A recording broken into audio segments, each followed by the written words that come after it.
എന്താ ബുദ്ധി ഉപയോഗിക്കണം. ജുമാ ഖുതുബ മലയാളത്തിലല്ല നടത്തല്. ഒരു ഹദീസ് തരി നിങ്ങൾ ജുമാ ഖുതുബ മലയാളത്തിൽ നടത്തണത്തില്ല. ഖുർആൻ ആയത്ത് തരി. എവിടെ ജുമാ ഖുതുബ മലയാളത്തിൽ നടത്തണത് കിട്ടിയത്? ബുദ്ധി ഉപയോഗിച്ചതാ.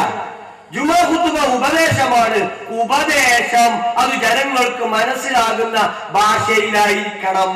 എന്താ ഉപയോഗിച്ചത്? മൂടോട് ചിന്തിച്ചാല് താനോട് ചിന്തിച്ചാലാ. ബുദ്ധി ഉപയോഗിച്ചു. ആലോചിച്ചു നിങ്ങള്. ബുദ്ധി കൊണ്ട് ആലോചിച്ചിട്ടാണ് അവര് ഖുതുബ തിരിയണമെന്നാക്കിയത്.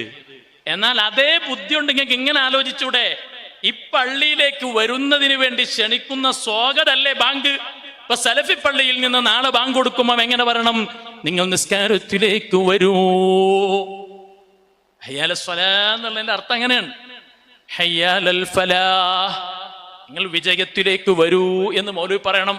കാരണം ഇതേ മൗലവിമാരുടെ ഒയന്ന മണ്ടയിൽ നിന്ന് ആലോചിച്ച് അവരെടുത്ത ഈ തെളിവ് ഇങ്ങനെയാണെങ്കിൽ ബാങ്കിന് ഫിറ്റാക്കണ്ടേ?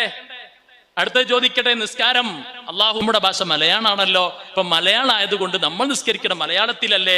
മൗലവിയുടെ ഒയന്ന ബുദ്ധിയിൽ അങ്ങനെ വരിക. ആ മൗലവി നാളെ എന്ത് വേണം? മുജാഹിദിന്റെ പള്ളിയിൽ നാളെ മുതൽ നിസ്കാരം എങ്ങനെയാവണം? നിസ്കാരം മലയാളത്തിലാക്കണം. അല്ലാഹു അക്ബർ, അല്ലാഹു വലിയവൻ, അള്ളാഹുവിന്റെ നാമത്തിൽ ആരംഭിക്കുന്നു, സർവസ്തുതിയും അള്ളാഹുവിനാണ്, അവൻ കാരുണ്യവാനാണ്, കരുണവാനാണ്, ഇങ്ങനെ തുടങ്ങിയിട്ട് ഫാത്തിഹ മലയാളത്തിലാക്കണ്ടേ?